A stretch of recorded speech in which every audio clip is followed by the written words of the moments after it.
Ladies and gentlemen, boys and girls, and everybody else in between, I'm Ashton Jeanlewis. This is the Broke Boys Sports Podcast, and we're here to break down Week 9 of the NFL season. We're going to talk about each one of these individual games. If you did not check it out on YouTube, I talked to Rivers McCown from Football Outsiders and from NBC Sports Edge about everything that has gone on at almost at the halfway point in Week 8.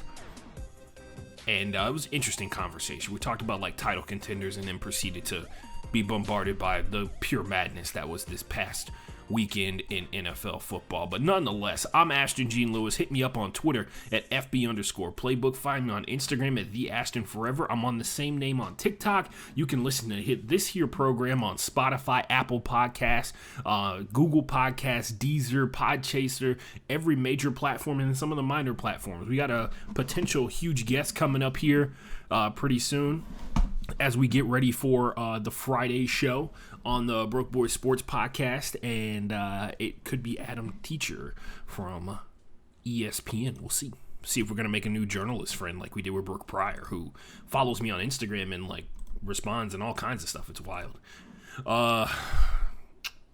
Let's see. Where are we going to start, guys? Where are we going to start? We got a couple of questions here before we get into breaking down the games. We already did all the plugs. You know what? Let's just dive right into it. Let's just dive into the questions that I submitted. If you follow me on my social media account, you too can submit a question to, you actually don't even have to follow me, especially on Twitter, but I would prefer if you did. I kind of tweet out stuff sometimes. But anyway, I tweet out a question tweet every day at 9 a.m. Shout out scheduled tweets. Anyway, you can send me your hot take, your question, or anything like that, and I'll respond to it here on the show. And somebody... I post this on my Facebook and my Instagram too, but my personal Facebook is my personal Facebook. Anyway, somebody came out here, guns a-blazing, and it's obviously this is a Lions fan. Actually, it is a Lions fan. I know he is. But he's a Lions fan, and he just wanted to say something hurtful. He said the Lions are 0-8, despite being winless, are better than the Texans 1-8 this season. All right. That seems pointed in a certain direction. That seems with the intent to hurt my feelings. Congratulations, you have, because I agree. That's all you're going to get out of me. Yeah, I mean, you talk about the quarterback position, especially this past week. I guess we'll talk about Texans versus Dolphins, but what it really came down to is they went up against a backup quarterback who, by the way, Jacoby Brissett has thrown over 100 passes in the 3 games that he was in there at backup quarterback because Brian Flores, for some reason, just doesn't agree with running the football anymore. But anyway, he's thrown 40 passes in multiple games this season. So it's not like he's a backup fresh off of the bench or fresh off the oak like we saw with Colt McCoy this past weekend. Sorry, moving something around. It was annoying the hell out of me. Anyway, yeah.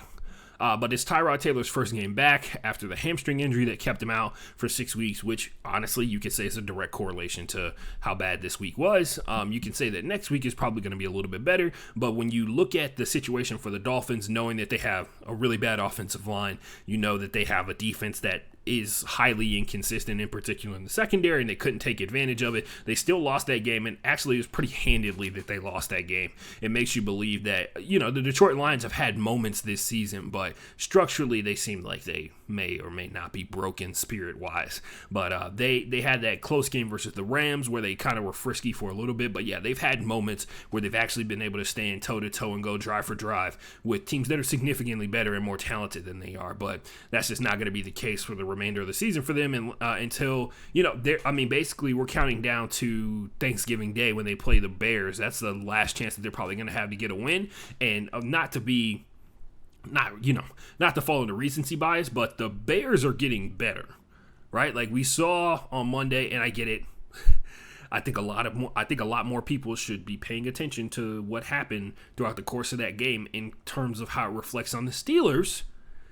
Because they struggled to beat backup quarterback Geno Smith and now struggle to beat rookie quarterback Justin Fields. And to Justin Fields' credit, he played better literally all the way. He played his best game or his best football in the third and the fourth quarter in that game, and they almost won that game for him. But strangely enough, despite all the things that went horribly wrong for the Bears, the penalties leading up to the other stuff, the penalty that was like the taunting situation, they look like they are becoming a better football team. So the chances that the Lions are going to be able to beat them is interesting enough because, Jared Goff is still struck technically I mean, he's not even technically. Jared Goff is currently a better quarterback than Justin Fields. Like, I've seen Jared Goff throw some dimes this season, and it's just not consistent. Like, that's what his deal was. That's why he's not with the Rams anymore. He's not consistent across the board. And then on top of that, in terms of getting the ball down the field, that just doesn't happen. Sometimes it's almost like he settles for the check down. And you know, I don't watch the all-22 film kind of stuff like that. So Jared Goff is probably just kind of like, yeah, these people are not open, so I'm just going to go for the yards that I can get.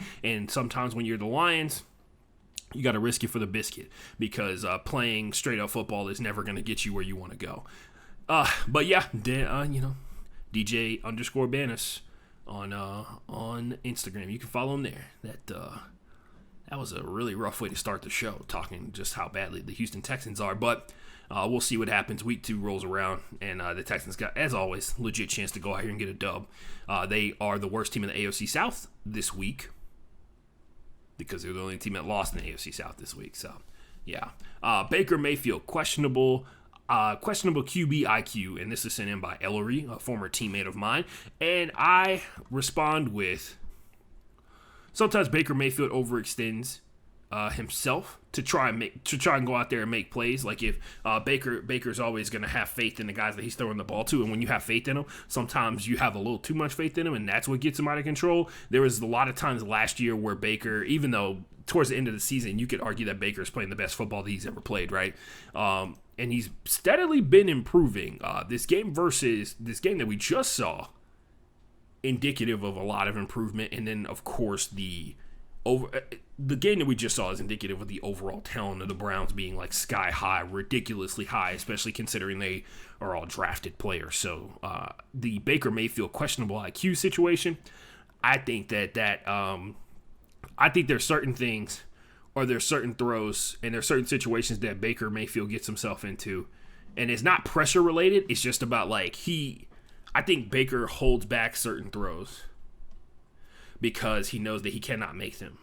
And if that is questionable IQ, I don't think it is. It's self-awareness, which, by the way, one of the most difficult attributes that a human can try to obtain. Self-awareness is super difficult for any person, regardless of age and where they are in life and stuff like that. But Baker Mayfield, I think, has had moments where he's shown too much faith in his guys, and then he's had moments where, you know, he just doesn't feel comfortable trying to throw stuff in the tight window, so he ends up trying to scramble out, and he just doesn't have the legs to be able to go out there and scramble and get a ton of yards. You know, he was high-stepping earlier this season. Don't forget about that.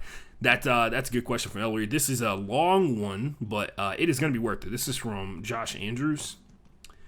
Is it possible for a team that has a QB on a supermax type deal to have enough talent on the rest of the roster to win the championship?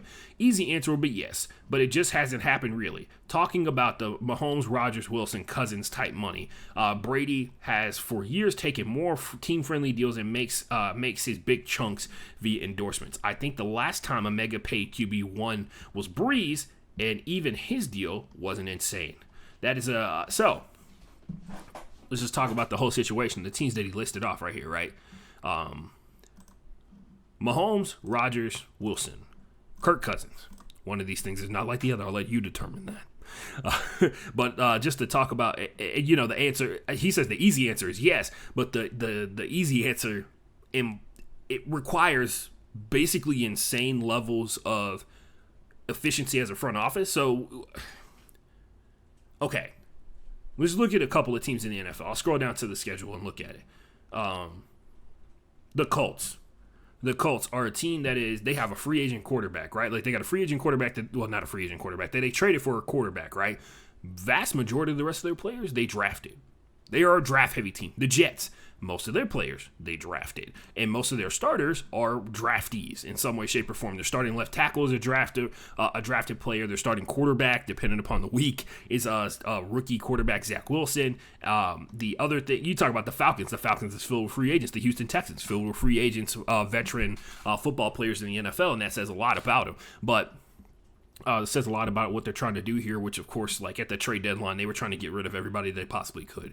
But the important thing to talk about here was, yes, it is very possible to have a quarterback on a supermax deal and still be able to be very successful, because there's two ways to build a team in the NFL, and most teams have to rely heavily on both of them and be efficient at both of them to be great, right?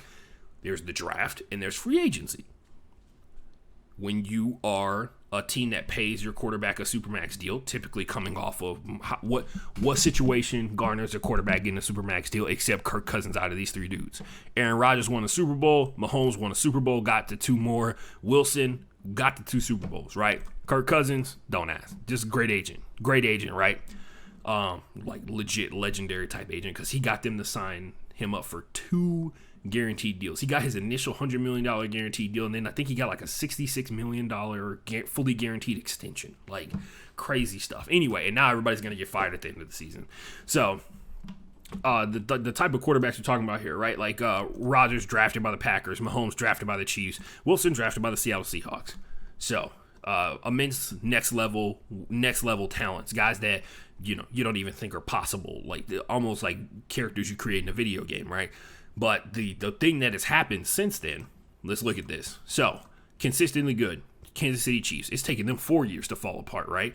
And a lot of the falling apart part is centered around the fact that they have a quarterback who signed for $500 million, right? And I would say it's centered around it, but the fact of the matter is, they are so successful so consistently. They've been to the playoffs the last 5 years in a row, which means that they're drafting in the bottom half of the draft, which makes it even more difficult with the few picks that teams do have, which, by the way, they're trading away picks, right? They traded away picks to get a left tackle, and that's the exchange you have, right? When you start to win, free agency starts to become the way that you build your team, because your draft situation is so porous in terms of the positioning of your draft picks. Sometimes you get into a situation where, like, you're the Eagles, where they have a ton of draft picks coming their way, but they still have an immensely talented team in certain situations. Same thing with the Browns. The Browns still have a bunch of talented football players, and they panned out, right? And they were able to build a highly efficient team very, very quickly. And we'll talk about that later. But as you become more successful, AKA go to the Super Bowl, go to the AFC Championship, NFC Championship game, whatever it may be, even just making the playoff.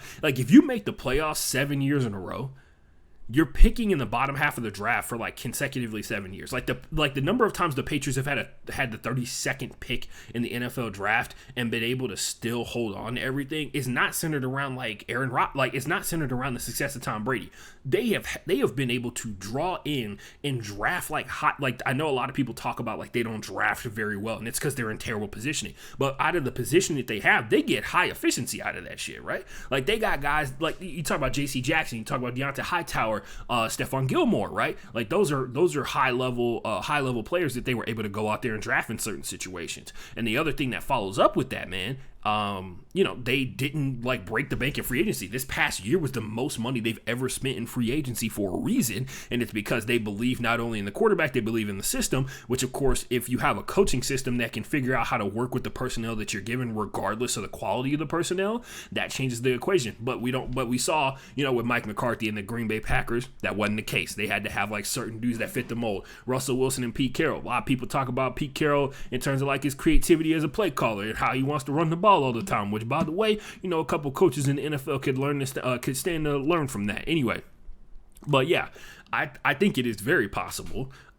It is very difficult. Like, it is the most difficult thing in all of football, because so far, like right now, guys, we're in the midst of witnessing an experiment in terms of what Brandon Beane's built with the Buffalo Bills, right? They drafted the quarterback Josh Allen. They drafted a ton of high-quality defensive players. They've got veteran players on the defensive line. They went out and used free agency to build a great secondary, right? With like Micah Hyde and everything like that. They got Ed Oliver in the draft, and they got Jerry Hughes as a veteran defensive lineman as well, who, by the way, has consistently outperformed a lot of the younger guys that are on the team. They got AJ Epinesa out there. They got Matt Milano, one of the most underrated linebackers in the NFL, right? They went out and they drafted Devin Singletary and Zach Moss.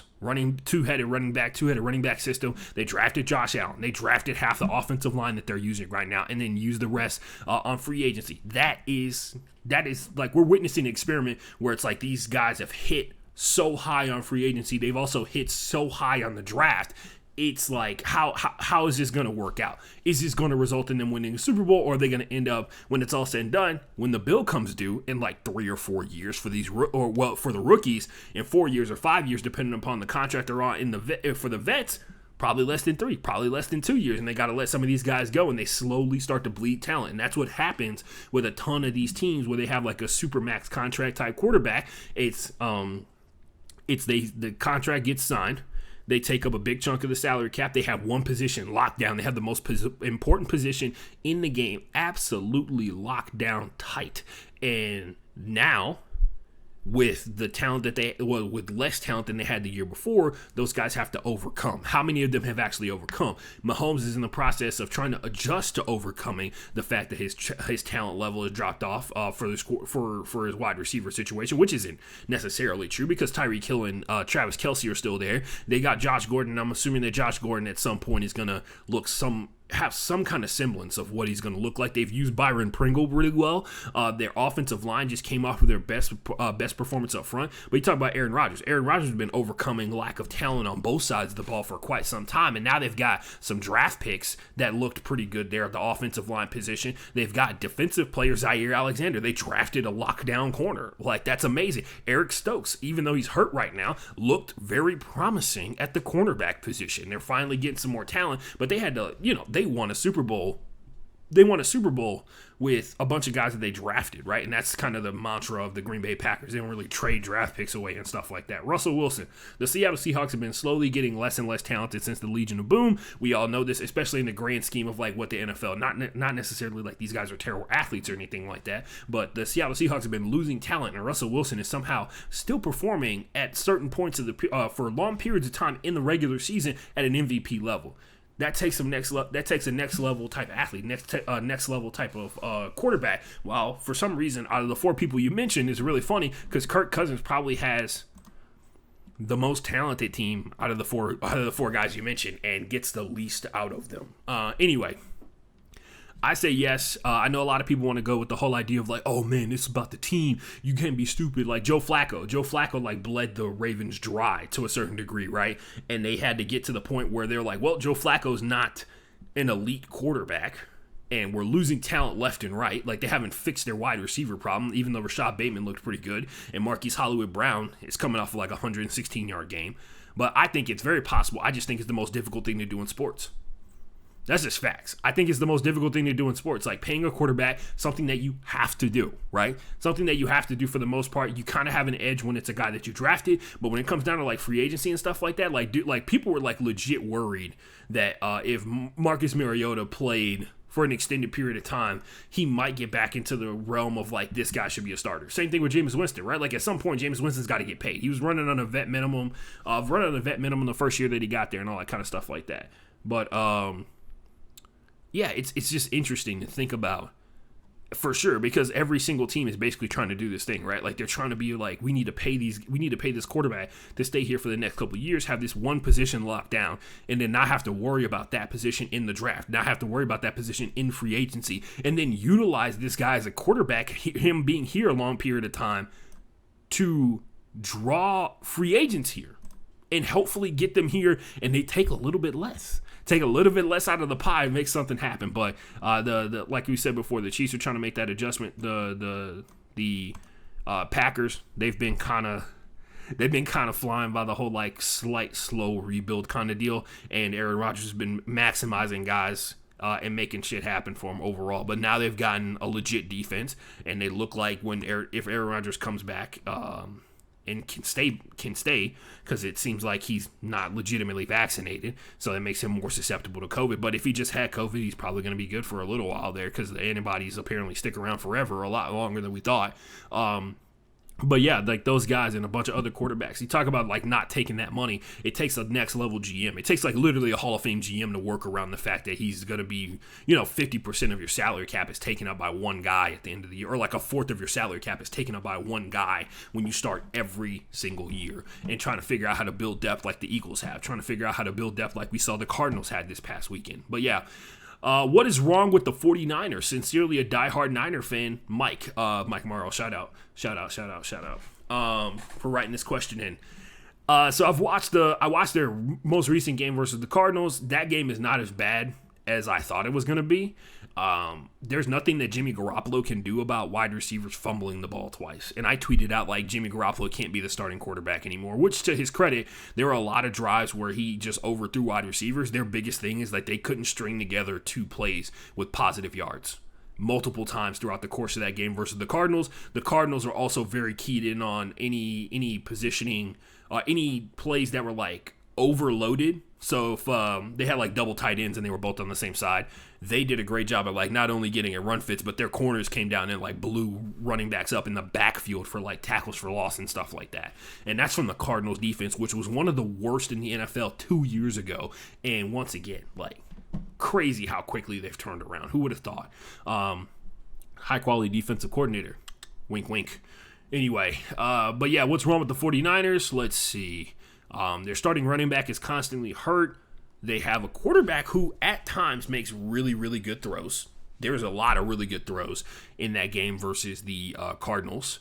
If you go back and watch the film, or go back and watch the game, there's a lot of really high quality throws. There was one drop that probably would have led to a touchdown a little bit later on by Deebo Samuels. But I mean, like, he can't help that, Brandon Ayuk got the ball popped out inside the 20-yard line, by the way.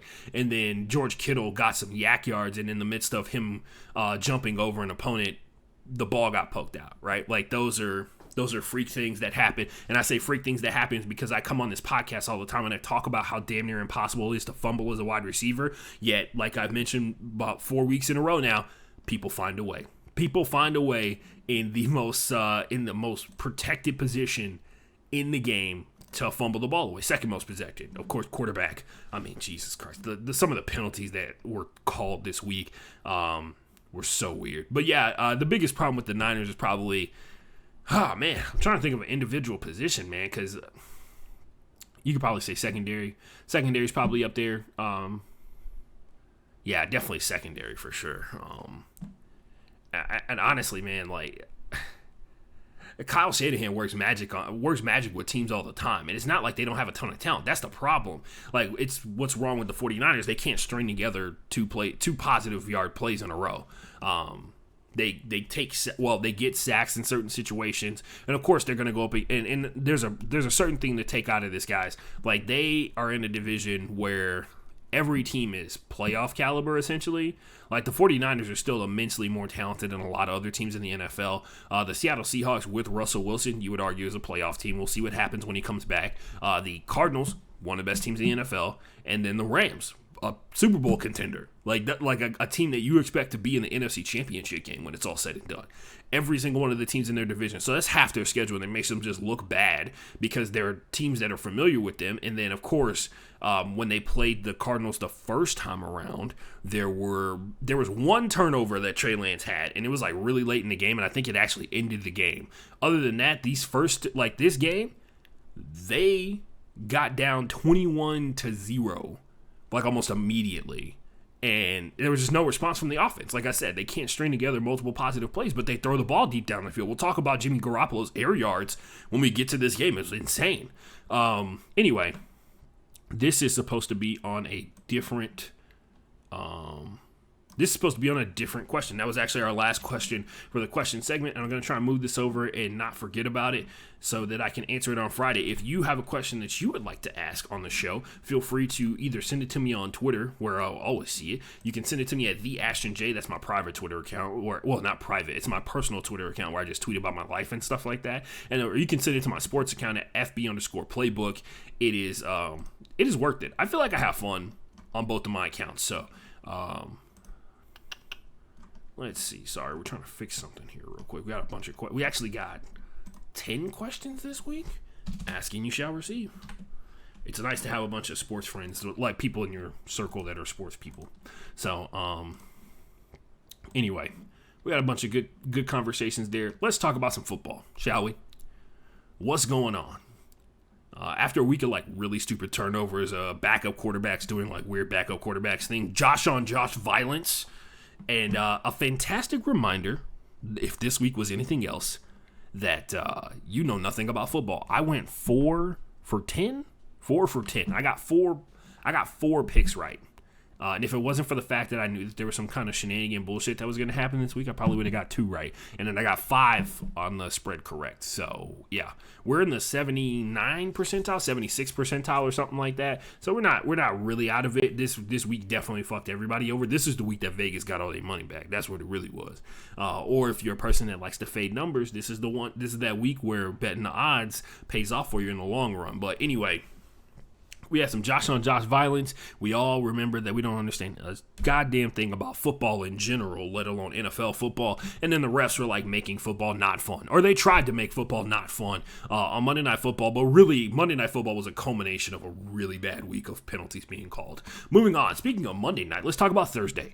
Colts 45, Jets 30 in this one. It was a roller coaster of a ride, let's be for real. The Jets finally realizing, like every QB that they have on their roster, except Zach Wilson, is pretty good at running their offense. Josh Johnson is back from seemingly the grave, because we all assume, out of sight, out of mind, out of sight. When it comes to football players, out of sight must be dead, right?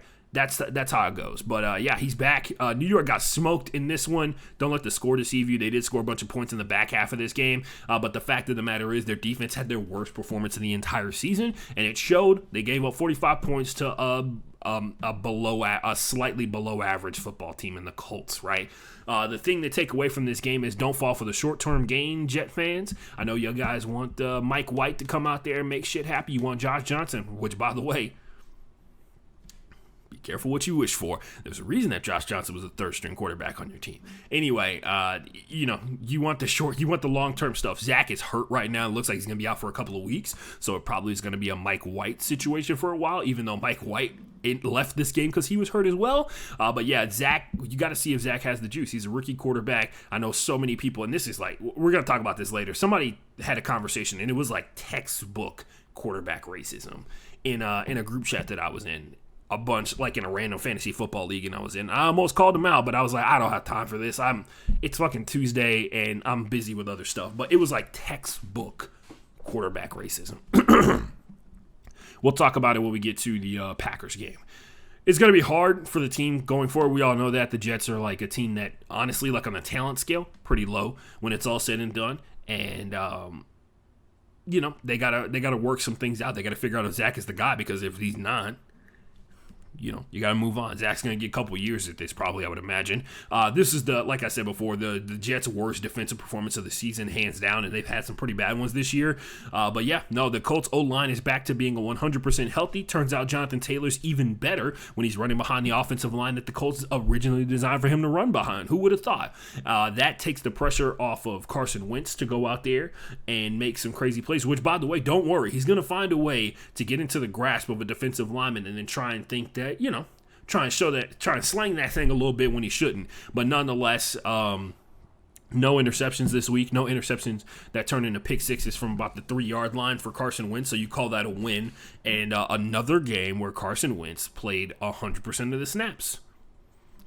I guess we didn't read the fine print of the contract with the whole trade thing. Anyway, but yeah, in a game 40-35, kind of weird. Anyway, we got Sunday action here. Falcons versus Saints. This one must have hurt. The Saints thought they were on a comeback trail on this one. I would like to start off this whole conversation being like, I guess we're not talking about Taysom Hill being passed over as the starting quarterback twice now.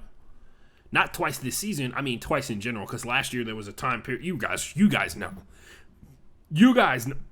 He started and then he didn't. But yeah, him being passed on the flat out starter, it begs the question, and you can answer in the chat, you can answer in the comments. How many touchdowns do you need to justify 4 years, $140 million? I know it's fake money, but it's still $140 million in some way, shape, or form. The Saints keep the drive alive.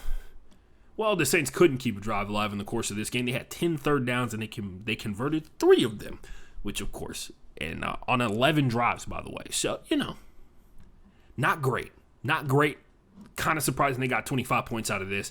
The really wild part about this game, the Saints were shut out in the first half of it, and then with their 6 drives in the second half, they scored on 5 of them.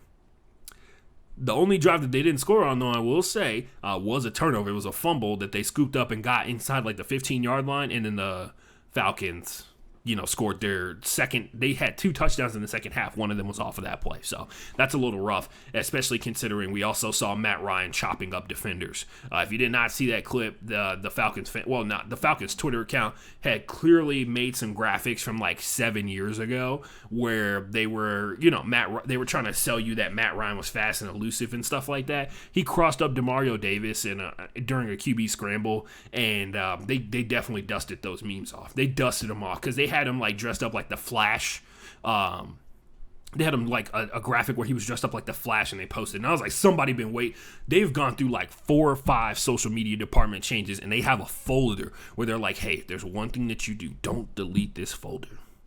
It has the break in case of emergency situation for Matt Ryan graphics in case he does something that looks relatively athletic. And they busted him out when they could. Shout out to them for doing it, because you may not be able to do it for the rest of the season. Also, Matt Ryan continues to forget what the objective is here for this season as he gets another win. That's a pretty good one. Cordero Patterson, Weapon X, does it again. Killed him at the wide receiver / running back position. And apparently some of his athleticism is rubbing off on Matt Ryan. Bad news, guys. The Falcons may be slightly above average. Bad news for, I guess, everybody else. Anyway, Jaguars-Bills happened. The final score is 9-6. And that weird thing happened with the Bills where they spent... Remember we talked about that like 35-0 shutout they got versus the Dolphins, and then the shutout, the 40-0 shutout they got versus the Texans, and I pointed out like, yo, if you actually watched the fucking game, you knew that the Bills got a ton of points because the Texans kept turning the ball over inside their own territory. I think Davis Mills had like 4 interceptions in that game, right? But the first drive of that game, the Texans got an INT versus Josh Allen, and then the offense didn't do anything with it, which, you know, the Texans defense has been above average to average at times. They've been, like we said, but we talked about this with Rivers McCown on the YouTube video. He thinks that the Texans defense is heavily dependent upon their ability to generate turnovers, which seems to be the case. A good thing for them. They're pretty good at generating turnovers, and they suck at stopping the run. But nonetheless, there's like weird stuff that was going on. Like, it was a 35-0 game, but it felt like it should have been a lot more. And on top of that, it wasn't like the Bills forcing the issue. It was the Bills taking advantage. I guess you could say the turnovers were them forcing the issue on defense, but the offense had this thing where, like, they scored because they were in a short field. And then we saw what happened versus the Tennessee Titans on Monday Night Football. They had, like, multiple situations where they had the chance to go out there and really respond versus the Titans. And they had, like, half of them, they were able to go out there and respond. Lately, we've all kind of been changing our mentality about how good the Titans defense is specifically in terms of like their ability to get pressure, and specifically in terms of Kevin Byard, right? Who's been generating turnovers like Trayvon Diggs was at the beginning of the season. But nonetheless, this is a weird game. Weird game for the Bills, especially considering they scored 6 points. So that's always going to be weird. The big thing coming out of this, I'm not going to repeat it. You guys probably heard it a billion one times. Josh Allen sacked, intercepted, and stripped Josh Allen. Insert Josh versus Josh joke here. Josh on Josh violence. I support it. Josh Allen apparently, when PFF saw all this, they came on the podcast and they were like, well, you know, Josh Allen's actually secretly, very quietly been having a great year. Record can't show it. Anyway, also, the funny thing that came out of this for sure was Urban Meyer winning a game 6-9.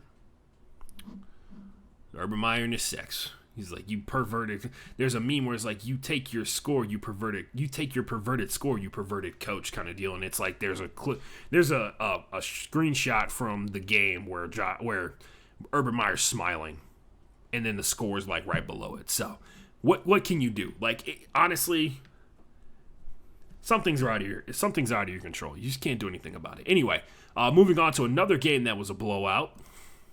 I'm kidding.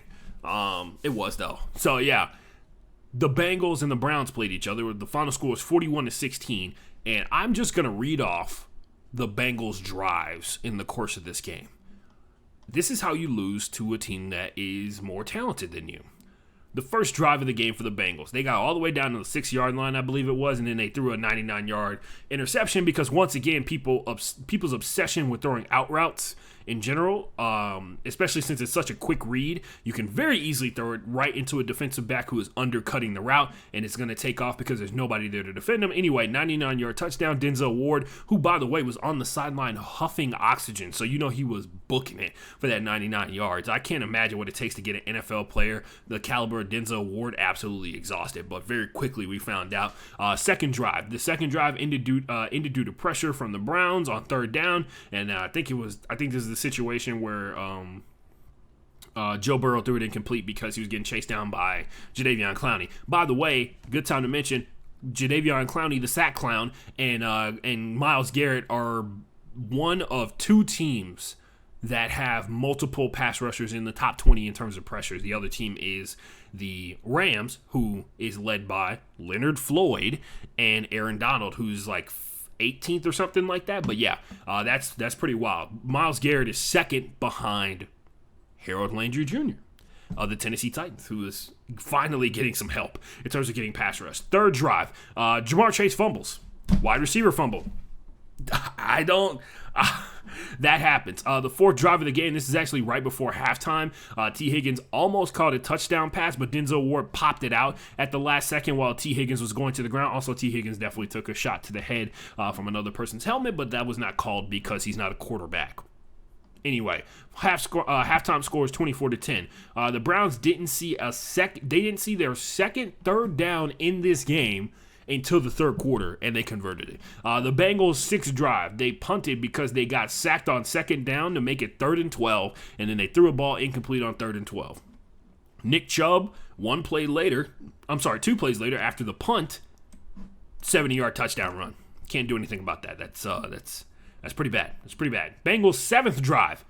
Denzel Ward intercepts Joe Burrow again. It wasn't Denzel Ward. He swatted the ball out of Jamar Chase's range of his hands to be able to catch it, and his safety caught it, and then he returned it for like 15 yards. So it was a second INT. By the way, there was a third INT that would have been in this game, but it was wiped away because of a penalty that was called by a ref, which I'm pretty sure was roughing the passer, which is bullshit.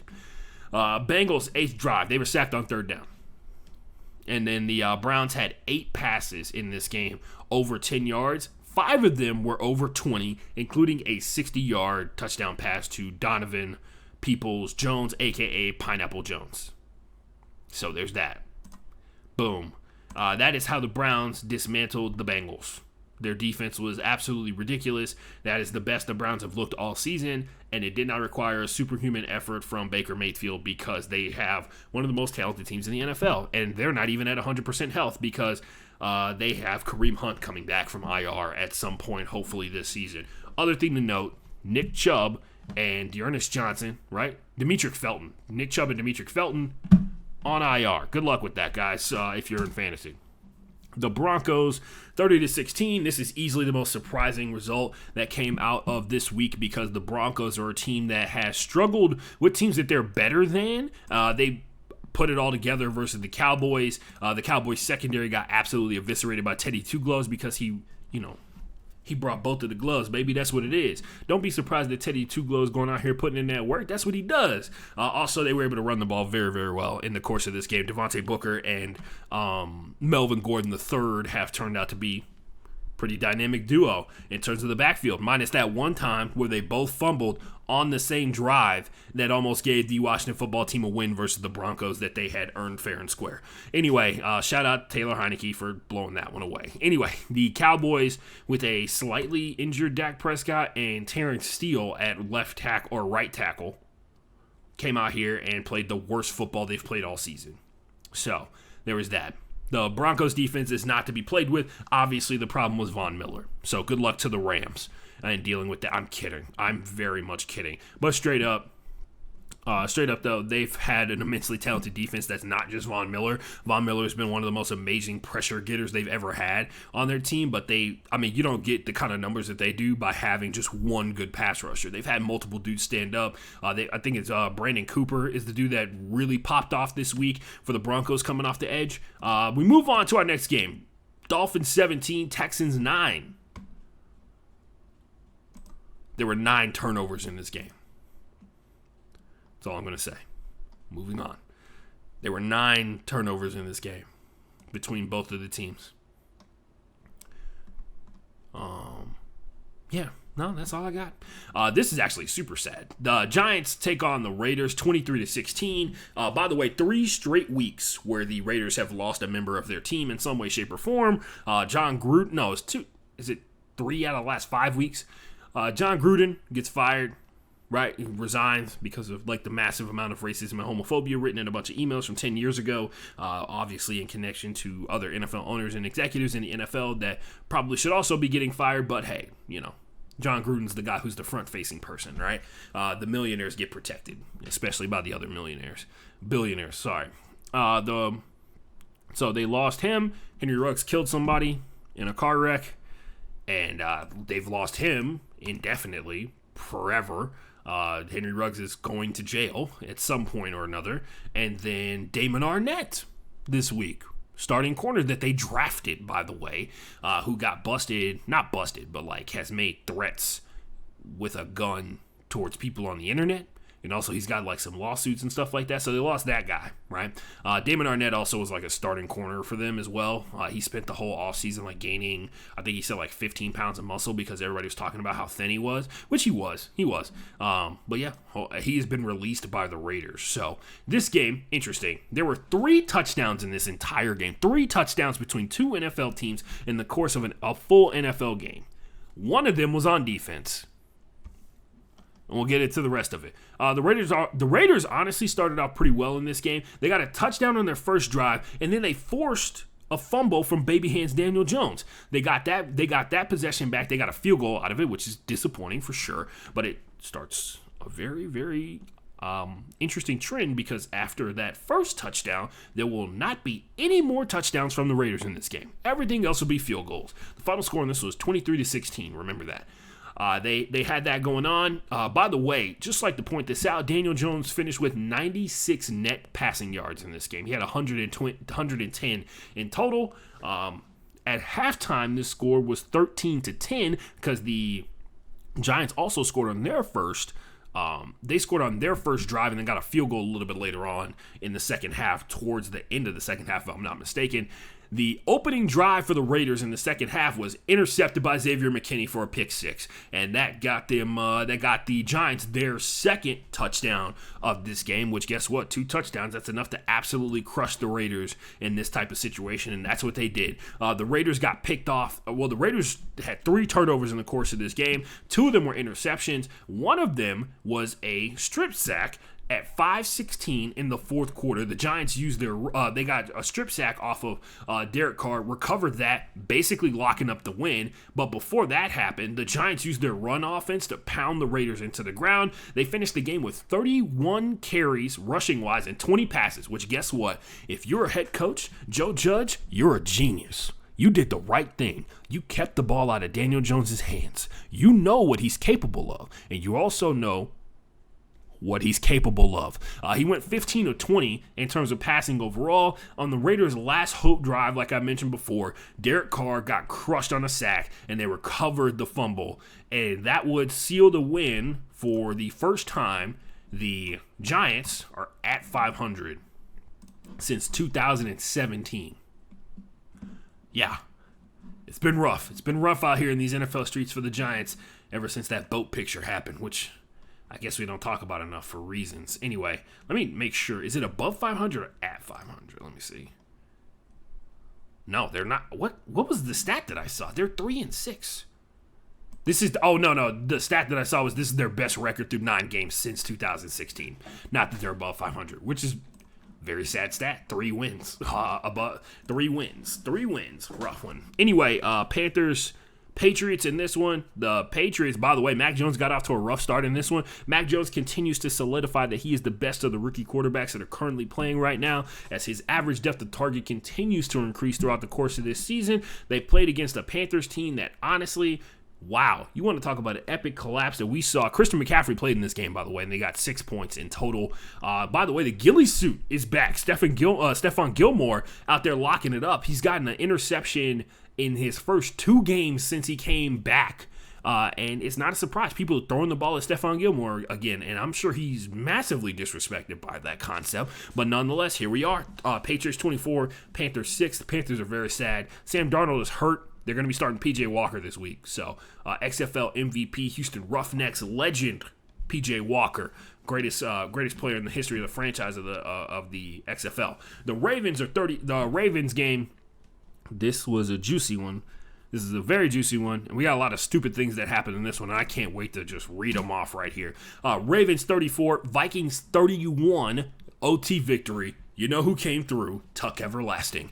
Kirk Cousins did that thing again where he had like a 50-yard touchdown pass on the first drive of the game, and an 11-play drive off of an 11-play 95-yard touchdown drive, and then he also led the Vikings to this: three and outs, and then true drives that were 7 plays and 6 plays.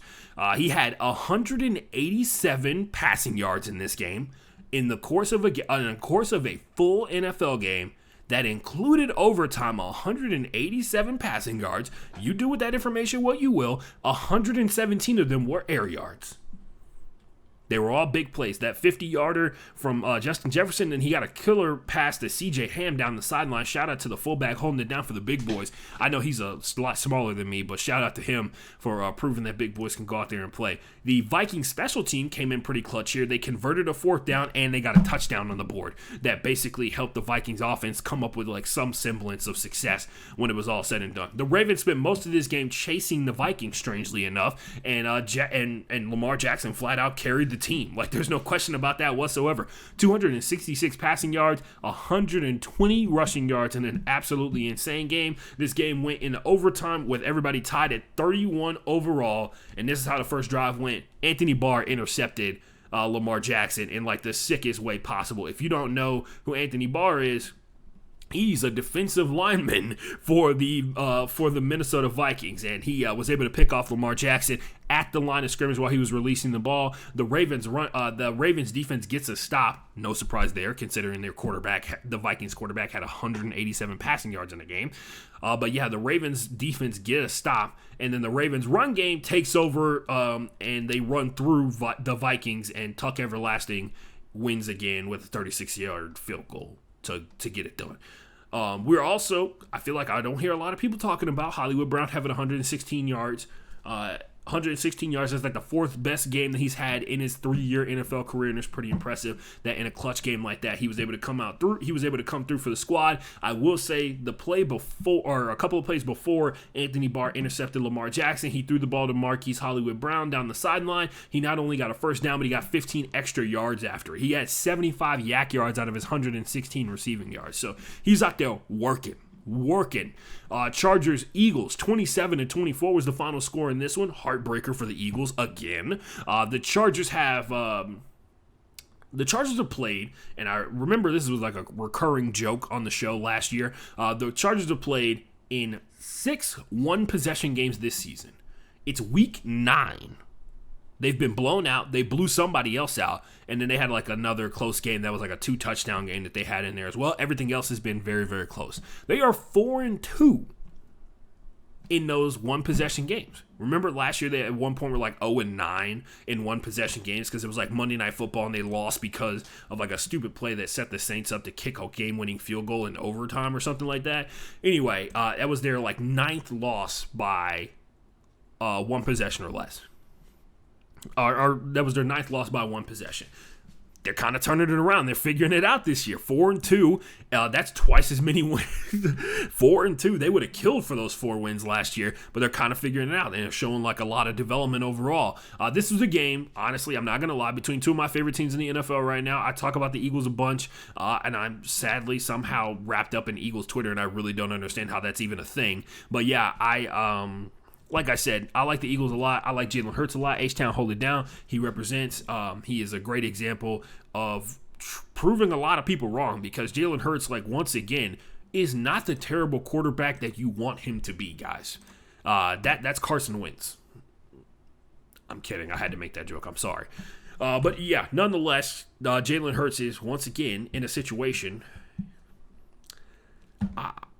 He's in a tough situation. 1, he's a black quarterback, and then 2, he's with a rookie head coach who is trying to get him murdered on pretty much every other play because they refuse to mix up the play calling and the play sets. They're also making like incorrect calls in certain play situations. A lot of people are saying. Also saw some evidence of that in the course of the games that I've watched and film breakdowns that I've seen on YouTube. Other stuff, the Eagles, I don't know what got into them, but god damn it, they started running the ball. They had a season high 39 carries in this game, and you bet your ass Jalen Hurts actually looked a lot better as a quarterback because he didn't have to worry about a ton of pressure. They had a season high in carries with 39. Jalen Hurts got pressured 5 times in this game. He got sacked once.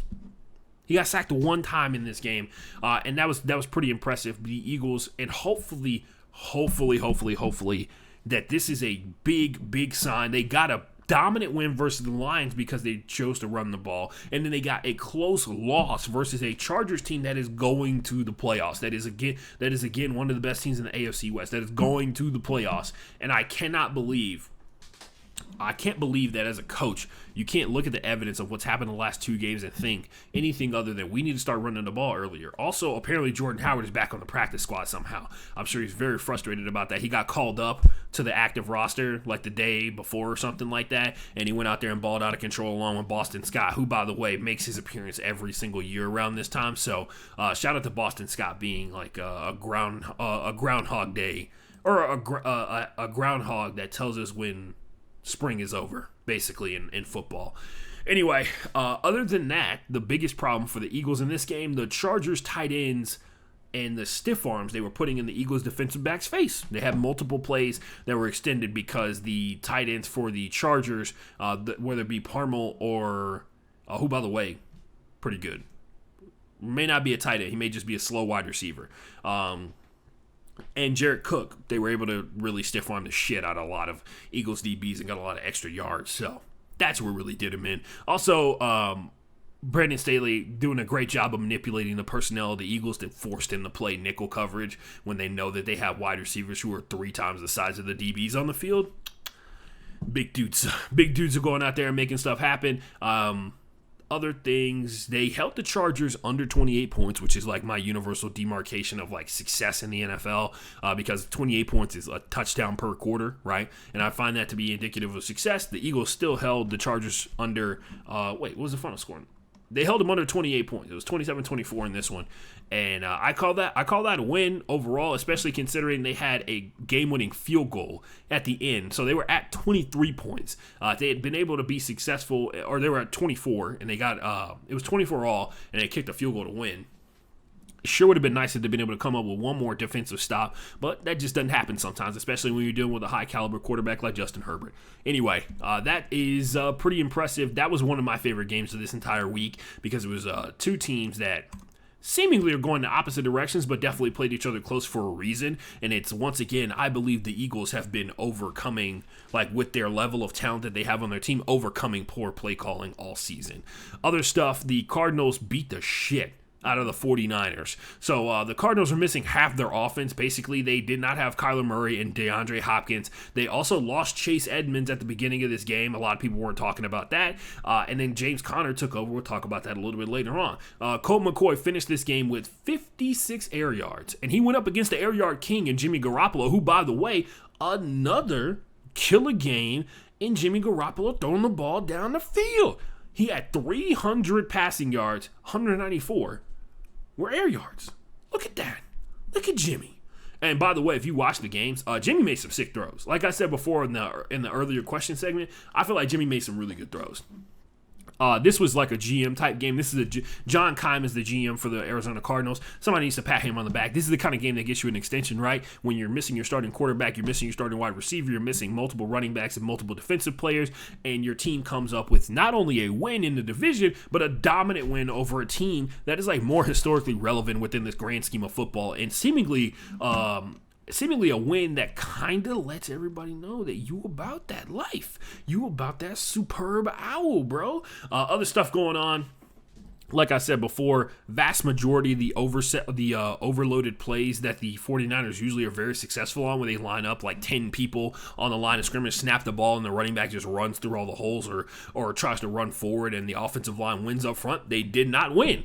They were able to really do a good job of keeping contained. We saw that multiple times, especially when it came down for tackles for loss. That was a huge deal as well. The Cardinals' defense was all over the place, man. They did a great job of creating tackles for loss up front. And then on top of that, the Cardinals offense did a great job of mitigating the heavy pass rush, because their first drive of the game, if you go back and watch it, they're under heavy pressure immediately. So they shift up on the second drive to going from quick runs up the middle, and then also their screen game that they utilize so very well out of bunch plays, out of 11 personnel they use out of screens and stuff like that. They utilize that to mitigate the pass rush from the 49ers, because the ball got out so quick they couldn't actually do anything but run after the wide receiver, who was about 5 yards down the field anyway, which is Rondale Moore most of the time. But yeah,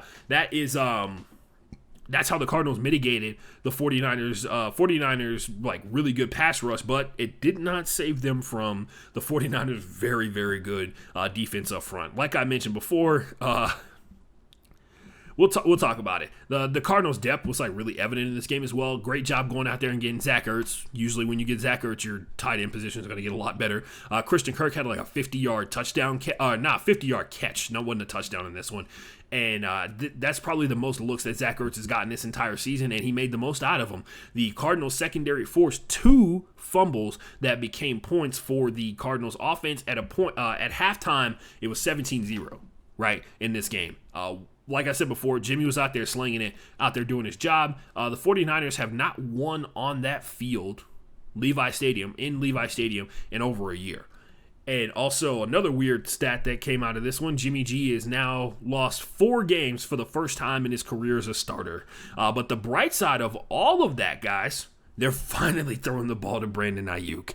They have finally remembered that Brandon Ayuk is a very good wide receiver, and he's getting the ball deeper down the field. Hopefully that'll pay off for him next week, I guess, when they don't turn the ball over 3 times in the course of a game, off of like really freak situation plays, and basically give points to the Cardinals, who, like, let's be for real, they played it straight up and didn't have any turnovers, which, by the way, you can't play football and be like, oh, well, if they just didn't turn the ball over, they would have won the game. And it's like, there's no telling what would have happened. But the 49ers, the drives that they got like a legitimate, like, fair shot at playing defense at, they got stops. they really did. And they gave up a couple of big plays throughout the course of it, and those big plays got exacerbated because they were already down by so much due to the turnovers early on. And that it spirals out of control. It's like quicksand from The Replacements, Keanu Reeves. If you ever seen that montage about like you trying so hard to get out of the quicksand, you're just sinking even faster and even harder, right? Other stuff to talk about out of this game, like I said, so grateful that they're throwing the ball to Brandon Ayuk. I don't have him in fantasy or anything like that. I just hate to see like really talented dudes like mysteriously for no reason not get the ball. Weird moment in this game, Josh Norman like blows up on a 3rd down play that, by the way, the 49ers defense got to stop on. They got like a 5 or a 7 yard sack on this play, or like a tackle for loss. Josh Norman like loses his fucking mind on the sideline, and he ends up like cursing out Cliff Kingsbury in front of the rest. Cliff Kingsbury says something back to him, and they call a personal foul on both of them because the refs are idiots. Like, the refs are just like out here. They call a personal foul on both of them. By the way, dumb part about this, it gives the Arizona Cardinals a fresh set of downs, regardless of like where they subtract and add yards from, right? Because they add yards for Norman's penalty, and then they subtract them for Cliff Kingsbury penalty, and it gives the Cardinals another set of downs. Josh Norman losing his mind. Drake Kirkpatrick tried to sub him out of the game, and Josh Norman was like, "Fuck you," kind of deal. They were yelling and screaming and stuff like that for no reason. Luckily, Josh Norman's massive bonehead mistake on 3rd down, when they could have got out of there down 14-0 at halftime, turned into only them being down by 17-0 when they got to halftime. So, fantastic. The 49ers defense came in clutch in that one. It was this really weird moment, like for no reason whatsoever. Also, really dope moment out of this game, James Conner balling out of control, ladies and gentlemen. He is on pace for his 2nd best rushing season to date. He actually got all the carries because he got most of the carries because Chase Edmonds was out. They added in it wasn't Rashad Penny. He plays for the Vikings. Or not, he plays for the Giants. I forgot who it was. They had another running back that came in, but for the most part, James Conner got out there, ran the ball, and then got a lot of open grass somehow, some way. They just need to keep handing him the ball, basically. He got 3 touchdowns out of this one. 2 were rushing touchdowns, really short yardage type stuff. I think one was like a 15-yard rushing touchdown. And then the other one was a receiving touchdown for like 60 yards or something like that. He had 96 rush yards in this game and 77 receiving yards. He had 3 total touchdowns in this one. Absolutely fantastic game. That's the kind of game that you need out of an individual running back when you know that your quarterback's not throwing the ball down the field. When your quarterback ends up with 56 air yards and they all came on, 50 of those 56 air yards came on one play. That's the kind of game you need, right? That's what you need out of this whole situation. So shout out James Conner turning up, man. You love to see like a quote-unquote comeback story. Like a guy who was drafted by the Pittsburgh Steelers from Pitt, all that kind of stuff like that, and then kind of gets kicked to the curb because they say like, oh, we're going to draft somebody better, and then he proves that he is not only worth the money, but also like a lot better because of the way he was being utilized with Arizona and not the way he was being utilized with the Steelers, which is to run him into the ground. And of course, the Steelers have a totally different run scheme and run style than the Cardinals do because the Cardinals operate out of a West Coast offense where everything's like way more spread out. When the Cardinals were down bad, everyone else seemed to play their best game of the entire season, the players who were on the team. And guys, that's some champion level stuff. Like that's a championship caliber type win. And I get it, it's versus the 49ers. You can talk about Jimmy G. Like I mentioned before, I think Jimmy G actually played pretty well in this game. He was just playing from behind the entire time. Not to say that he can't make big plays, but he's not the kind of guy who's going to go out here and be like, we're having a 1 touchdown play drive. And he's got a lot of talented football players. He's got George Kittle, and hopefully with like George Kittle, Brandon Ayuk, and Deebo Samuels, plus Elijah Mitchell, plus when Raheem Mostert comes back, if he comes back healthy soon, they're going to figure something out, man. Like, they have too much talent, and it's not like Jimmy G's a bad quarterback, man. Like I said, these are freak incidents. These 2 turnovers in the first half of this game put them in such a hole, and then that penalty from Josh Norman to get it down 17-0. They had, Jimmy G had both of the touchdown passes he made in this one were very good. It's just they weren't consistent enough, man. Like, they're not able to have successful plays up and down, and I think you can take some positives for the 49ers out of this one, even though they got completely wrecked. They got wrecked because 2 people made bad plays, right? That gave possessions that were theirs, that were belonging to the 49ers to the Cardinals, essentially. And they got more possessions with a quarterback who's not very good. He got more opportunities to score, plus he had guys who were killing it in the short yardage game. The 49ers defense did not play very well in the back half of this one. That's just what it comes down to. Anyway. This is Chiefs-Packers, 13-7 was the final score. Yes, it was as bad as that score sounds.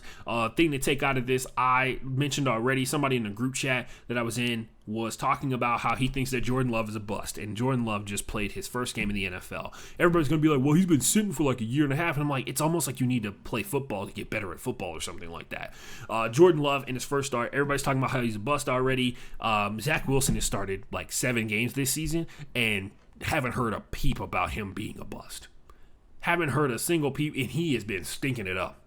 And have not heard a single peep about it. And this is, once again, like people talk about like, oh, well, Aaron Rodgers would have done this. It's because Aaron Rodgers has the ability, after years and years in the NFL, to make his teammates better. Like, the Packers are structurally not like a high-level, high-quality team. Like, especially on offense. They have Aaron Jones out there who runs really well. A.J. Dillon runs really well. Those guys run well because of the spreading of the ball that goes around, right? Like Allen Lazard being hurt. Marquez Valdez-Scantling, the St. Brown brother that's on the team as well. But like Devontae Adams is like the only wide receiver they have. And like, if you don't have a good connection with Devontae Adams, you're not going to be able to bail yourself out in bad situations, like when you're under heavy pressure rolling out of the pocket, right? And basically, like, Aaron Rodgers and Devontae Adams have telepathy. Like, they are in perfect sync with each other like 99% of the time. And Jordan Love does not have that kind of connection with a bunch of the wide receivers who get a ton of reps for the Packers up front. So to expect him to go out there and look like Aaron Rodgers is next level stupid. Once again, the huge indicator for the Packers defense, like we've all suspected, they've gotten so much better. Big time problem for the Chiefs. Because as much as the Packers have gotten better, they're not like a shutdown. They're not a top 5 defense. The Chiefs went out there and played like the Packers were a top 5 defense in the NFL, and I'm pretty sure they're like a top 10. But anyway, that's rough, man. The guy who was in the group chat said like one of the corniest things I've ever fucking heard, and I just didn't argue with him because one, it's a group chat and I try not to blow it up, right? But he said like Zach Wilson makes bad decisions and Jordan Love makes bad throws. Only one of those is fixable and an acceptable mistake for a rookie. And I kind of wanted to be like, which one? Which one is the acceptable mistake? Because bad decisions usually isn't like something you can really change all that much when it comes to how you play football. But hey, what do I know, man? Bad throws, you talk about arm talent and all that kind of stuff like that. When you're not comfortable in an offense that you've run, like legit, like this is your first time starting in the NFL. I'm sorry to break it to you. You're not going to play very well. That's just how it goes. It'll be interesting to see if Jordan Love does get another start because Aaron Rodgers is not eligible to return back to the Packers facilities until Saturday, and they play the Ravens on Sunday. So I'm sure they'll try. I'm sure he's in the game planning meetings and all that kind of stuff like that. They do not need him to work on throwing the ball, I'm sure. Aaron Rodgers is very good at throwing the ball. Monday Night Football, this is a disappointing end because it's very clear that the Bears played better in the second half of this game and they should have won it when it was all said and done. But Najee Harris, this is a really funny part. Najee Harris called out Steve Levy for saying that he slept on the floor when he was at Alabama because he was more accustomed to sleeping on the floor than the bed. Because Najee Harris, if you don't know his story, I think I made it a media suggestion on here before. AL.com did like a huge documentary, like a mini documentary on Najee's life about how he lived on, like not on the streets or anything like that, but he was homeless. So he used to live like shelter to shelter all the time. And that's why he's so dedicated to like community service. And he tries to like, whenever he goes to like new cities, he tries to like volunteer at homeless shelters and stuff like that and food shelters because he knows what it's like to be that kid who doesn't know where his next meal is coming from, who knows that his mom is like busting her ass. And he knows what it's like to be that kid that lives in a shelter. Like he does. And so Steve Levy was like, yeah, he's been homeless for so long that he's more accustomed to sleeping on the floor than on his mattress. And Najee Harris tweeted, I was like, what are you talking about? And then Steve Levy said that he's like, yeah, that was my bad. And I was like, what happened, Steve?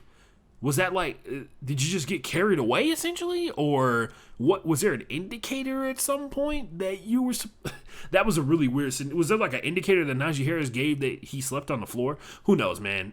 Anyway, Steve Levy is now donating to Najee Harris's charity. Like, that's going to make up for the fact that you said the man used to sleep on the floor when he had a mattress as an option. If you did not watch this game, it was very much controlled by the refs. And the refs definitely made a lot of calls. I'm not going to say that they were, favoriting the home team or anything like that. But I will say the refs made a lot of calls that helped out the Steelers a bunch. In particular, a roughing the passer call where the defensive lineman put his hand on Ben Roethlisberger and then his frail body fell to the ground, cracking like a vase hitting the floor in slow motion in a movie. And then they got a 15-yard penalty out of that. He tapped him. And they got a 15-yard penalty out of that. And then we all saw, most of us who watched the game, Justin Fields got lit up multiple times while scrambling as a runner. But for the most part, every other person I've seen scramble and run. I saw a sack that happened in that Cardinals game where they called the defensive lineman for reaching and grabbing the helmet of Colt McCoy, which he did. But the only reason he did that is because Colt McCoy dove to the ground when he saw a defensive lineman coming towards him. So Colt McCoy's choice got his helmet grabbed and got him sacked. I don't get how that's somebody else's problem, but hey, that's how football works now. The biggest, of course, the most egregious situation, the one that probably cost the Bears the game, and this one they got a huge stop. Cassius Marsh gets called for a 15-yard.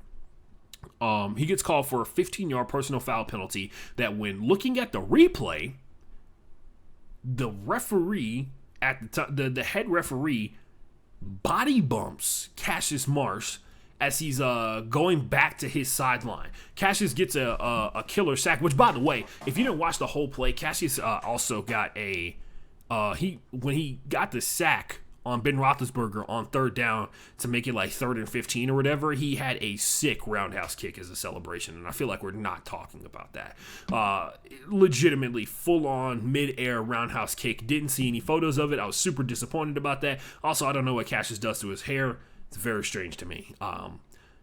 Look it up. He also wore like a full coat, like a full fur coat or whatever to the post press conference, and I feel like nobody said anything about it. But yeah, like the ref like body bumped him, hip checked him when he was walking back to his own sidelines, and then immediately threw his flag for like personal foul type deal, and it made it seem like the ref was trying to set him up and bumped into him to have an excuse to throw the penalty. The Steelers' offense was basically bodied by the Bears' defense on multiple occasions. They had one smooth drive, and it was the first one of the entire game, and they struggled multiple times in situations 3rd and 1, 4th and 1. A lot of 3rd and 1 situations, they needed a couple of inches, and they couldn't get it because the Bears stood them up. We'll say Robert Quinn's offside penalties totally warranted. Those kind of screwed up they kept multiple Steelers drives alive, and that's just brutal because this game seems like it came down to penalty calls because these two teams seem to be evenly matched. Take that whatever you mean, take that however you will, in terms of like what you think of the Steelers and what you think of the Browns or what you think of the Bears, because it is very much molded the way that Monday Night Football game has made me realize that the Steelers are the frauds that I always thought they were. Wow, I did this in the starting window the entire episode. Wow, that sucks, bro. Anyway, good luck to all the people who have to watch it on YouTube. We are done here, ladies and gentlemen. We got through every single thing in Week 8 of the NFL season. I'm Ashton Jeanlewis.